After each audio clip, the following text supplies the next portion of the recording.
सत्यराजित ने पूरे राज्य में, अपने क्षेत्र में और पूरी द्वारका में ये हल्ला पिटवा दिया कि द्वारकाधीश कृष्ण ने मेरे भाई को मरवा दिया। यदि मणि चाहिए थी तो मांग करके ले लेते, अधिकार से ले लेते, एक दो बार बोल करके देख लेते, लेकिन मेरे भाई को क्यों मारा? एक कान से दूसरे कान में, दूसरे कान से तीसरे कान में, तीसरे कान से चौथे कान में, ऐसी करने करने जपन जाना। ये बात द्वारकाधीश भगवान कृष्ण के कानों में आई। सत्यराजित पूरे पूरे क्षेत्र में हल्ला पिटवा रहे हैं कि कृष्ण ने प्रसेनजित को मार दिया मणि के खातिर। भगवान ने सोचा ये झूठा कलंक कैसे लग गया मेरे ऊपर। हाँ, ये तो जरूर है कि मैंने सत्यराजित से मणि मांगी थी, लेकिन सत्यराजित ने यदि मणि नहीं दी थी तो मुझे कोई दुख नहीं हुआ। लेकिन ना जाने किसने प्रसेनजित को मार दिया और सत्यराजित मेरे ऊपर आरोप लगा रहे हैं। अब सभी द्वारकावासी तो यही सोचेंगे कि हाँ, ये बिल्कुल सही है, कृष्ण ने मणि मांगी थी, सत्यराजित ने दी नहीं थी, तो कृष्ण ने ही प्रसेनजित को मरवाया होगा। भगवान की आंखों में आंसू आ गए। झूठा आरोप, झूठा कलंक मेरे ऊपर।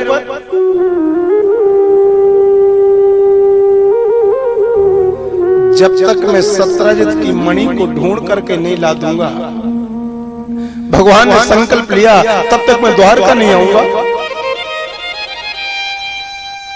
कलंक तो काजल से भी काला होता है, एक कलंक में सहन नहीं कर पाऊंगा, भगवान कहने लगे। और आज भगवान द्वारका के कुछ प्रबुद्ध जीवियों को लेकर के जंगल में पहुंचे। सत्यराजित ने न कुछ सोचा, न कुछ समझा, न कुछ जाना, और सीधा आरोप मेरे ऊपर लगा दिया कि कृष्ण ने मेरे भाई को मारा। भगवान जंगल में पहुंचे जहां पर ये प्रसेनजित का मरा हुआ शरीर पड़ा था। भगवान 2-3 कदम आगे चले तो शेर के चरणों के चिन्ह थे।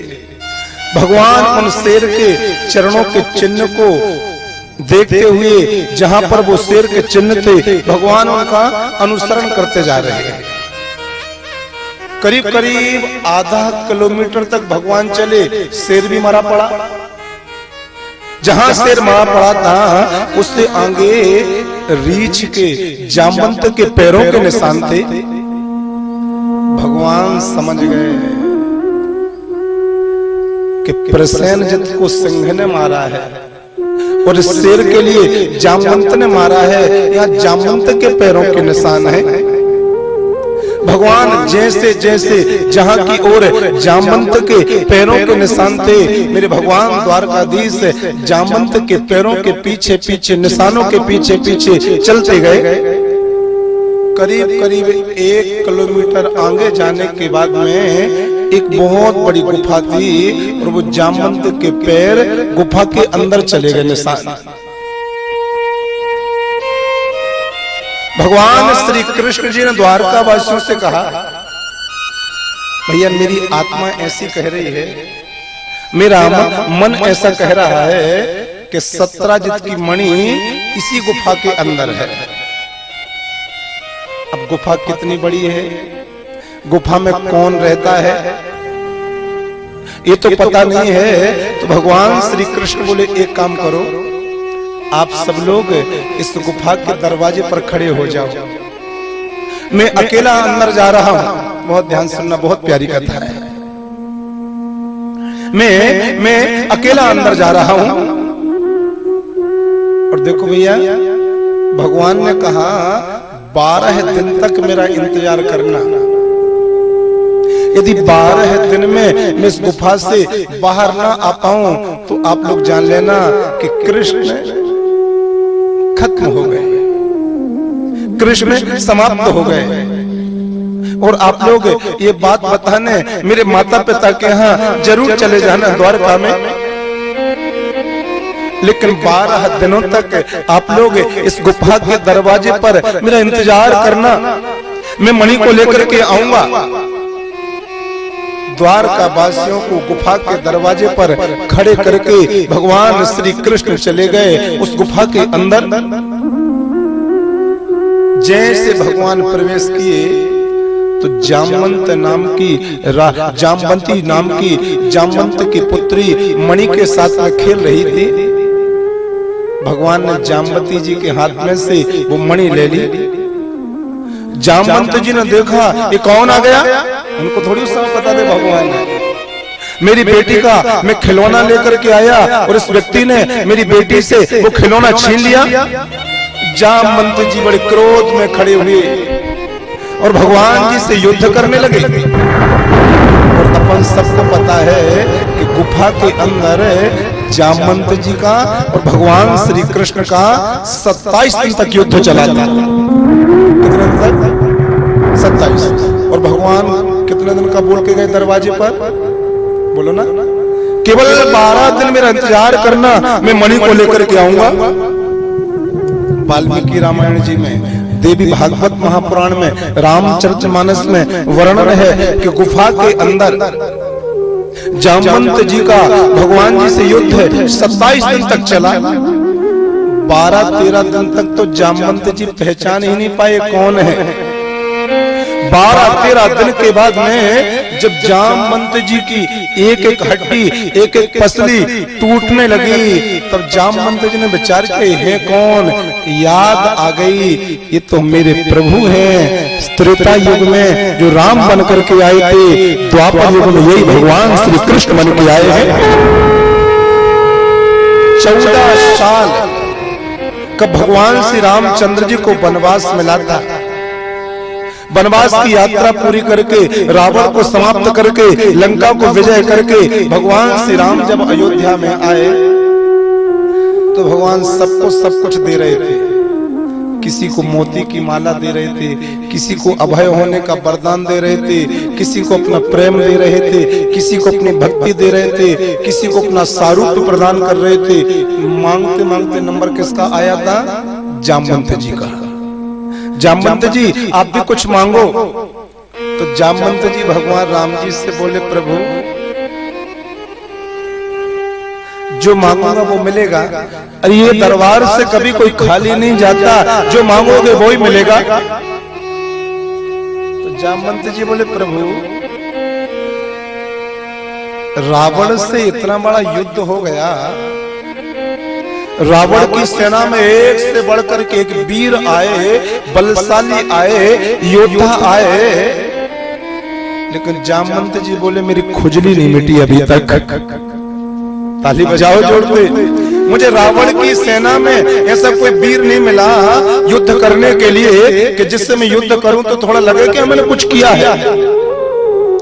तो भगवान जी अभी मेरी युद्ध करने की इच्छा है, रावण की सेना में तो कोई मिला नहीं, तो आप मुझसे युद्ध कर लो। भगवान राम जी से जामवंत जी ने युद्ध मांगा, आप मुझसे युद्ध कर लो।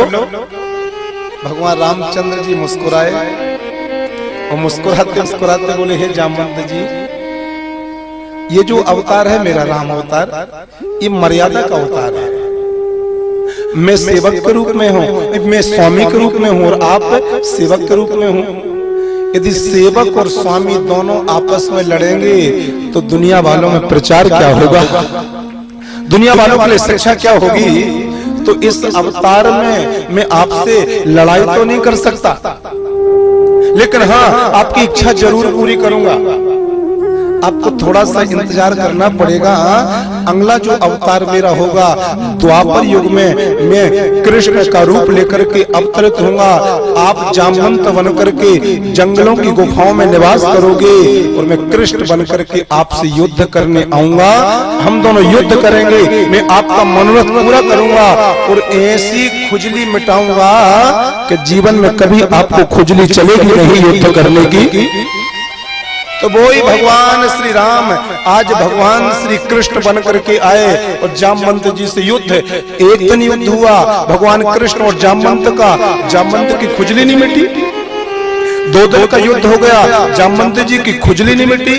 25 दिन हो गए लड़ते लड़ते जामवंत जी को भगवान श्री कृष्ण से ना भगवान कम पड़े और ना जामवंत जी कम पड़े।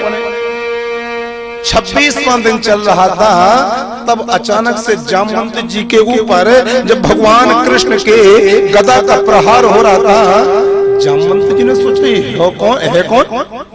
पिछले 26 दिन से हमसे युद्ध कर रहा है, नहीं तो मैं तो पल भर में परास्त कर देता हूं। त्रेता युग में रावण की सेना में एक नहीं बचा। अचानक से जामवंत जी ने भगवान की ओर देखा और भगवान श्री कृष्ण जी ने अपने राम रूप का दर्शन कराया है जामवंत जी को। अरे ये तो मेरे प्रभु हैं, मेरी इच्छा को पूरा कर रहे हैं। 27 दिन तक युद्ध चला। जामवंत जी ने भगवान के चरणों में प्रणाम किया। निवेदन करूं, एक दिन हो गया, 2 दिन हो गए, वो जो गुफा के बाहर द्वारकावासी खड़े थे, उन्होंने भगवान कृष्ण के कहने के मुताबिक 12 दिन तक इंतजार किया। 12 दिन में जब भगवान निकले नहीं ना गुफा से, तो वो द्वारकावासी जो भगवान के साथी थे वो सब रोने लगे और रोते रोते सब द्वारका वापस जाने लगे। ऐसा लगता है कि अंदर इस गुफा में बड़े बड़े राक्षस रहते हैं और हमारे कृष्ण को उन्होंने बंदी बना लिया हो, या उन राक्षसों ने हमारे कृष्ण को मार दिया है। सभी द्वारकावासी रोते रोते बिलखते बिलखते द्वारका पहुंचे और भगवान श्री कृष्ण के पिता श्री वसुदेव जी के चरणों में जाकर के प्रणाम किया। वसुदेव जी, भगवान कृष्ण लौट करके नहीं आए, कह करके गए थे कि 12 दिन के बाद में 12 दिन तक मेरा इंतजार करना, और 12 दिन के बाद 12 दिन में यदि मैं गुफा से बाहर ना आऊं तो मुझे मरा हुआ मानना, हारा हुआ मानना, मैं कभी नहीं आ पाऊंगा ऐसा मानना। गुफा के अंदर आज 12 दिन हो गए, कृष्ण निकल करके नहीं आए। जब भगवान कृष्ण के पिता श्री वसुदेव जी ने एक कठोर शब्द सुना, देवी पुराण में लिखा है कि श्री वसुदेव जी मूर्छित होकर के जमीन में गिर पड़े। हे कृष्ण, हे मेरे बेटा, ये द्वारका तुम्हारी है, इस द्वारका के गुलाब का फूल तुम हो, हम लोग तो व्रत हो चले हैं। कृष्ण, यदि तुम्हारे लिए कुछ हो गया होगा तो हम लोगों का क्या होगा? माँ बाप के जीवन में जो कुछ होती उनकी संतान होती है, माँ बाप की धन उनके बेटे बेटी, माँ बाप की दौलत उनके बेटा बेटी, माँ बाप का मान सम्मान उनके बेटा बेटी। वसुदेव जी फूट फूट करके रो रहे थे, मेरा कृष्ण कहाँ चला गया, मैं मेरे कृष्ण के बिना रह नहीं पाऊंगा, ऐसा रुदन कर रहे थे। और उसी वक्त द्वारका में देवलोक से हरि गुण गाते हुए, बीणा बजाते हुए देव ऋषि नारद जी आ गए। दुख के समय में, तुम्हारे घर में तकलीफ के समय में, तुम्हारे जीवन में किसी संत का आगमन हो जाए तो समझ लीजिएगा तुम्हारे ऊपर भगवान कृपा करने खुद पधारे हैं। श्री वसुदेव जी अत्यंत व्याकुल थे, वसुदेव जी रुदन कर रहे थे। जैसे नारद जी देखे, एक आशा की किरण जगी।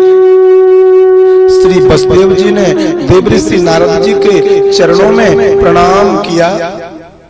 प्रणाम करने के बाद में वसुदेव जी बोले, हे महात्मा नारद जी, मेरा बेटा कृष्ण जंगल को गया था, राजा सत्यराजित ने मेरे बेटा के ऊपर झूठा आरोप लगा दिया कि स्यमंतक मणि को चुराने के लिए कृष्ण ने मेरे भाई प्रसेन को मार दिया। इस कलंक को धुलने के लिए प्रसेनजित की मौत कैसे हुई है, स्यमंतक मणि को कौन ले गया है, ये जानने के लिए मेरा बेटा कृष्ण जंगल में गया, एक गुफा के अंदर चला गया। 12 दिन हो गए लौट करके नहीं आया। ये द्वारकावासी रो रो करके अपने प्राणों का परित्याग करने को तैयार है।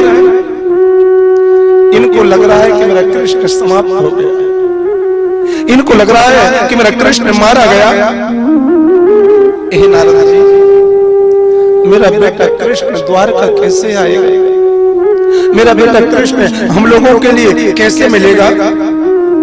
कोई यज्ञ हो तो हम यज्ञ करने को तैयार हैं, कोई अनुष्ठान हो हम लोग अनुष्ठान करने को तैयार हैं, कोई विधि हो हम लोग विधि को तो करने को तैयार हैं।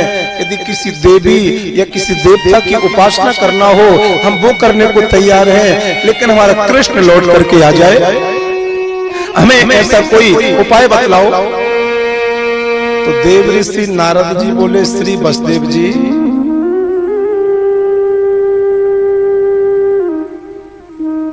भगवान कृष्ण का इस दुनिया में कोई बाल बांका नहीं कर सकता, लेकिन आपने कहा कि हमारा कृष्ण लौट करके कैसे आएगा, तो मैं आपको एक निवेदन बता कर रहा हूं।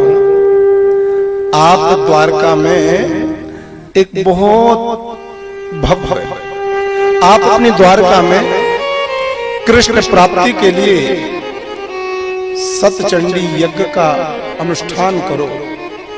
माता सतचंडी, माता देवी दुर्गा, माँ आपकी कुल देवी इतनी महान होती हैं, वो माता जगदम्बा इतनी कृपालु होती हैं कि उनकी कृपा से मुझे पूर्ण विश्वास है कि आपका बेटा कृष्ण लौट करके द्वारका आ जाएगा।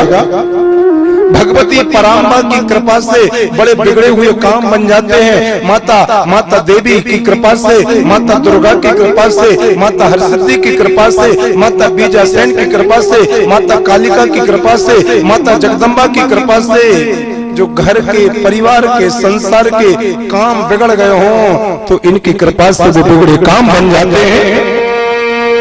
इनकी कृपा से दुख दूर हो जाता है, इनकी कृपा से अशांत व्यक्ति परम शांत हो जाता है। हे वसुदेव, कृष्ण प्राप्ति के लिए आप सतचंडी यज्ञ का दिव्य अनुष्ठान करिए। वसुदेव जी तो व्याकुल थे, आप जो कहो करने को तैयार हूं। नारद जी, कृपा करके इस सतचंडी यज्ञ आप ही करा दीजिए। देव ऋषि नारद जी आचार्य बने हैं। द्वारका में भगवान श्री कृष्ण की कुलदेवी को प्रसन्न करने के लिए सतचंडी यज्ञ का आयोजन होने जा रहा है। काय के लिए? भगवान कृष्ण की प्राप्ति के लिए। बहुत प्यारी यज्ञशाला का निर्माण हुआ। यज्ञशाला के अंदर 9 यज्ञ कुंडों का निर्माण हुआ। यज्ञशाला के अंदर 64 योगिनियां, सर्वतोभद्र मंडल, नवग्रह देवताओं का मंडल, जितने भी देवताओं का, देवियों का यज्ञ में आवाहन होता है, उस यज्ञशाला में उन सभी देवी देवताओं का आवाहन किया गया। आचार्य जी ने नारद जी ने बड़े बड़े संतों के लिए, बड़े बड़े ब्राह्मणों के लिए उस यज्ञ में आमंत्रित किया और संकल्प दिलवाया गया श्री वसुदेव जी से, मेरा बेटा कृष्ण जहां पर भी है, मेरा बेटा कृष्ण जिस दुख में है, मेरा बेटा कृष्ण जिस समस्याओं में घिर गया है, मेरा बेटा कृष्ण समय जहां पर भी है, हे भगवती पराम्बा, हे भगवती जगदम्बा, हे भगवती दुर्गा, मेरी आपसे प्रार्थना है कि इस यज्ञ के माध्यम से, इस यज्ञ की कृपा से, इस यज्ञ की पूर्णाहुति के पहले मेरा बेटा कृष्ण लौट करके द्वारका आ जावे। हमारी आपसे विनंती है। नारद जी आहुतियां डलवाते जा रहे हैं। ओम ऐं ह्रीं क्लीं चामुंडायै विच्चे स्वाहा। ओम ऐं ह्रीं क्लीं चामुंडायै विच्चे स्वाहा। ओम ऐं ह्रीं क्लीं चामुंडायै विच्चे स्वाहा। द्वारका में कृष्ण प्राप्ति के लिए एक दिन का यज्ञ हो गया। भगवान श्री कृष्ण लौट करके नहीं आए। द्वारका में भगवान श्री कृष्ण की प्राप्ति के लिए द्वितीय दिन का यज्ञ पूर्ण हो गया। भगवान कृष्ण नहीं आए। द्वारका में भगवान श्री कृष्ण की प्राप्ति के लिए तीसरे दिन का यज्ञ संपन्न हो गया, भगवान कृष्ण नहीं आया। चौथे दिन का यज्ञ हो गया, पांचवें दिन का यज्ञ हो गया, छठवें दिन का यज्ञ हो गया, सातवें दिन का यज्ञ हो गया, आठवें दिन का यज्ञ हो गया, नौवें दिन का यज्ञ चल रहा था। बसदेव जी हाथ जोड़ करके प्रार्थना करते जा रहे हैं, साकल्य से आहुति देते जा रहे हैं। जयंती मंगला काली भद्रकाली कपालिनी दुर्गा क्षमा शिवा धात्री स्वाहा सुधा नमोस्तुते। या श्री स्वयं सुकृति नाम भवनेशु लक्ष्मीम पापात्मनाम कृत ध्याम हृदयेषु बुद्धि श्रद्धा शताम कुल जन प्रभस्य लज्जा ताम त्वाम नताश्म परिपालय देवी विश्वम। ओम पूर्णा दर्वी परापत सुपूर्णा पुनरापत वशेव विक्रीणा वह खमूर्जग्न शतकृतो स्वाहा। जैसे ही सतचंडी यज्ञ के 9 दिन का यज्ञ पूरा हुआ और 9 दिन में जैसे ही पूर्णाहुति की अंतिम आहुति डाली गई और यज्ञ कुंड में से साक्षात भगवती परांबा जगदम्बा अपनी अष्टभुजा लेकर के प्रकट हो गई। जैसे ही यज्ञ कुंड में से भगवती परांबा का प्रादुर्भाव हुआ, देव ऋषि नारद जी ने यज्ञ के यजमान श्री वसुदेव जी ने साष्टांग लेट करके भगवती परांबा माता देवी दुर्गा जी को प्रणाम किया है। माता देवकी ने श्री वसुदेव जी ने दोनों ने झोलियां फैलाई, मां आप हमारे यज्ञ से प्रसन्न हो गए। हाँ वसुदेव, तुम्हारा यज्ञ विधि से हुआ है, तुम्हारा यज्ञ विधान से हुआ है, तुम्हारा यज्ञ बिल्कुल परम विशुद्ध मंत्रों से हुआ है। जो यज्ञ विधि से होता है, जो यज्ञ विधान से होता है, जो यज्ञ बिल्कुल शुद्ध है स्पष्ट मंत्रों से होता है, और जो यज्ञ श्रद्धा भक्ति और भाव के साथ में होता है, तो देवी माँ कहती है कि यज्ञ जो भी कराता है, यज्ञ किसी भी युग में हो, यदि विधि विधान से यज्ञ हो तो यज्ञ कुंड में मैं प्रसन्न जरूर होती हूँ और प्रकट जरूर होती हूँ। वसुदेव, तुम्हारे यज्ञ से मैं बहुत प्रसन्न हूँ, वरदान मांगो क्या चाहिए। तो माता देवी दुर्गा के समक्ष श्री वसुदेव जी फूट फूट करके रोने लगे। मां, 12 दिन के पहले मेरा बेटा कृष्ण जंगल में गया था, एक गुफा के अंदर लौट करके नहीं आया। 12 दिन वो हो गए और 9 दिन ये हो गए। हम लोग तड़प रहे, ये आंखें तरस रही हैं मेरे बेटा को देखने के लिए। माँ, मेरा आपसे प्रार्थना है, माँ मेरी आपसे विनती है, मेरा बेटा लौट के आ जाए। मुझे धन नहीं चाहिए, दौलत नहीं चाहिए, संपदा नहीं चाहिए, केवल मेरा कृष्ण आ जाए, केवल मेरा बेटा लौट के आ जाए। भगवती माता देवी दुर्गा जी ने जब श्री वसुदेव जी के लिए भगवान श्री कृष्ण के प्रति अपार प्रेम को देखा, माता देवी दुर्गा ने अपनी 8 भुजाओं के आयुध को त्यागा है और 8 भुजाओं से वरदान दिया हुआ है। वसुदेव, केवल आज का दिन, वसुदेव केवल कल का दिन, बस 2 दिन की बात और है। आज के तीसरे दिन आपका बेटा कृष्ण लौट करके द्वारका में आ जाएगा, ये मैं वरदान देती हूँ। श्री वसुदेव जी खुश हुए, पुष्प उठा करके देवी माता जी के चरणों में बरसात करी है। देवी माता जी जिस यज्ञ कुंड में से प्रकट हुई थी, उसी यज्ञ कुंड में पुनः प्रवेश कर गई। वसुदेव जी ने संकल्प ले लिया, माता देवी 3 दिन का बोल के गई हैं, जब तक मेरा बेटा कृष्ण लौट करके द्वारका नहीं आएगा, मैं इस यज्ञशाला से बाहर नहीं जाऊंगा, मैं इसी यज्ञशाला में रहूंगा। और जब तक मेरा बेटा कृष्ण लौट करके नहीं आ जाएगा, ना तो मैं भोजन करूंगी, ना तो मैं भोजन करूंगा, ना तो मैं पानी पीऊंगा, और ना ही मैं अपने नेत्र खोलूंगा।